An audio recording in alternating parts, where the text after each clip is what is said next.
Salut les apprentis photographes, dans cette vidéo on parle de mes deux choses préférées au monde, la photo et la bouffe. Vraiment, je vois pas comment ça peut être mieux que ça. Plus précisément, on va parler de petit déjeuner.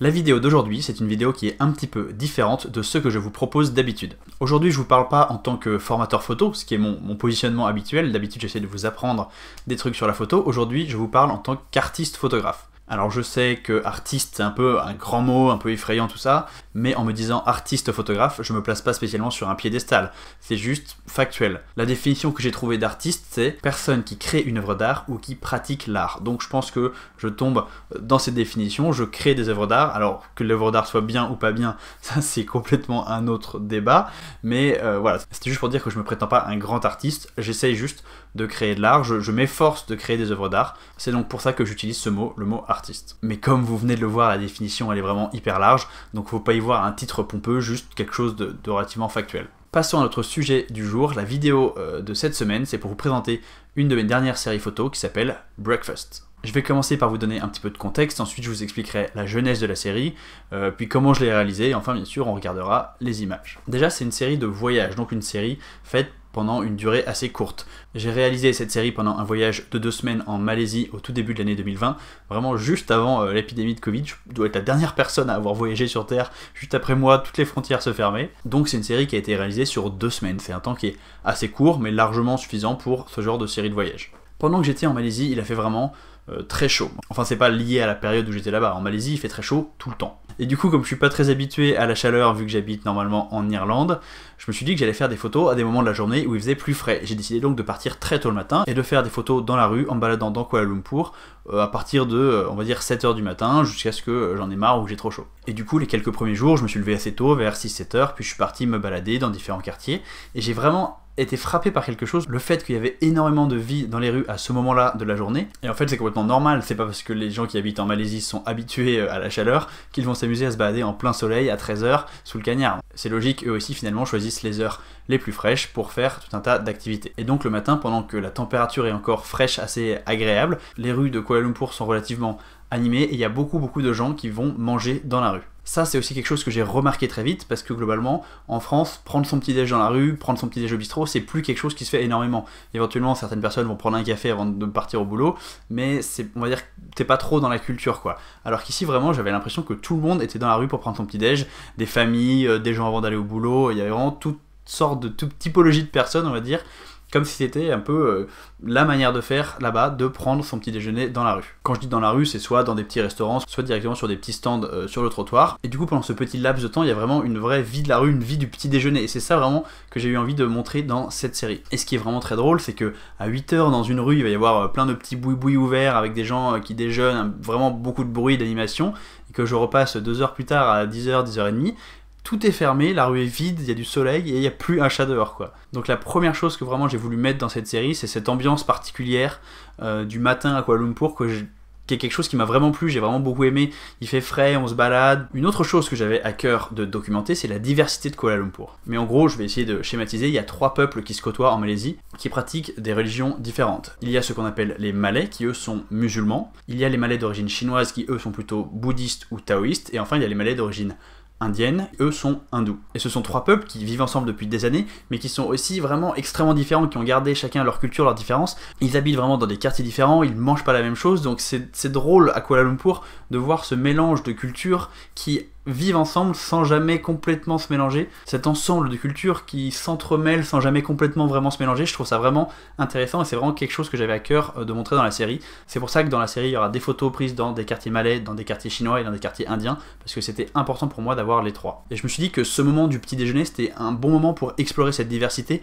pas juste parce que la diversité elle était dans les peuples, mais parce qu'elle est plus loin que ça, la diversité elle est dans les habitudes, dans la manière de faire, dans la bouffe tout simplement. Et donc le matin au petit déjeuner, les Chinois, les Malais vont pas manger la même chose, donc je trouve ça assez marrant. Mon mode de prise de vue, c'était donc me lever tôt, partir me balader dans la rue, dans un quartier populaire, parce que les grands quartiers d'affaires, c'est pas là où il y a le plus de vie, où c'est le plus intéressant pour moi, photographe de rue, donc dans un quartier populaire, trouver un petit resto, prendre le petit déjeuner, prendre le temps de vraiment s'imprégner de l'ambiance, commencer peut-être à faire une conversation avec quelqu'un qui est assis à côté de moi, discuter avec le propriétaire du resto, bref, un peu s'imprégner de l'ambiance du lieu, prendre le temps de vivre un peu ce que je vais photographier et ensuite me balader, faire des photos des gens. Dans la série, il y a un mélange de photos prises avec et sans la permission des sujets concernés, mais globalement, j'ai voulu faire des photos relativement proches. L'idée, c'est pas de se contenter de montrer des gens qui mangent, mais plutôt de créer un ressenti assez immersif, comme si on était là en train de manger sur le trottoir, comme si vous étiez vraiment en face des gens que je photographiais, assis à côté de moi sur une petite chaise en plastique, en train de manger des nasi lemak ou des dim sum à 8h du matin. Je voulais pas que ce soit quelque chose d'impersonnel, de vue de loin, un peu comme un touriste. C'est pour ça que j'utilise une focale relativement large, le 23 mm, pour vraiment avoir l'impression d'être dans la scène. J'ai volontairement pas mal varié les types de plans pour donner un petit peu un côté reportage à la série, même si c'est clairement pas la vocation première de mes séries de voyage. L'idée c'est pas de faire un reportage au sens où je veux montrer quelque chose avec une rigueur journalistique, non, moi je veux juste montrer un ressenti, donc j'ai pas du tout l'intention ni la prétention d'être objectif d'aucune manière, mais j'aime bien quand même le côté reportage, donc varier les valeurs de plan pour créer une série qui est un peu diverse, où on s'ennuie pas, on a l'impression de passer d'une scène à l'autre sans s'ennuyer. Pour ce qui est de la retouche, je suis sorti un petit peu de mes habitudes, j'ai poussé un petit peu plus loin, j'ai essayé de recréer une ambiance de pellicule Kodachrome. J'aime beaucoup les tons riches et chauds que ça offre, je trouve que ça va vraiment bien à l'ambiance que je cherchais à transmettre à travers ces images. Bon bah, assez discuté, on regarde les images.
Voilà pour la présentation de ma série, j'espère vraiment que ça vous a plu. C'est la première fois que je montre une série comme ça directement sur cette chaîne. Si vous voulez prendre le temps de mieux regarder les images, de les regarder à votre rythme, je mettrai dans la description un lien vers la page de mon site où vous pouvez retrouver la série. C'est un de mes premiers projets vraiment terminés, j'ai fait plein de séries en voyage, mais c'est pas souvent que je suis allé au bout du processus de terminer la série, d'en faire un produit vraiment fini. Donc je suis conscient qu'il y a quelques défauts, je l'ai fait il y a quelques mois, il y a déjà quelques petits trucs que je modifierais, mais bon, j'ai décidé que c'était un produit fini, que j'y toucherai plus. Et toutes les idées, les nouvelles choses qui me viennent, et ben je les garde pour la prochaine série, j'apprends pour la suite. Tiens, au passage, j'avais envoyé la série à Thomas Hamoudi pour avoir son avis, et il m'a dit qu'il allait faire une critique de la série sur sa chaîne. Au moment où je tourne cette vidéo, je l'ai pas encore vue, donc j'espère que je vais pas trop me faire défoncer. Vous pouvez aller voir la critique sur sa chaîne.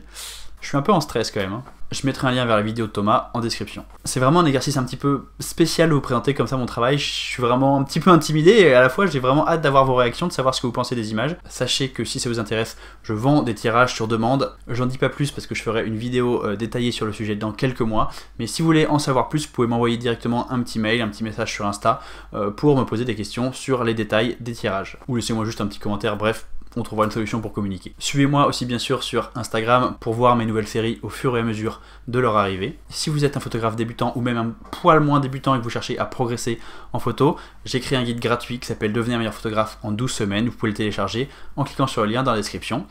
Et nous on se retrouve ici la semaine prochaine pour une nouvelle vidéo. Salut!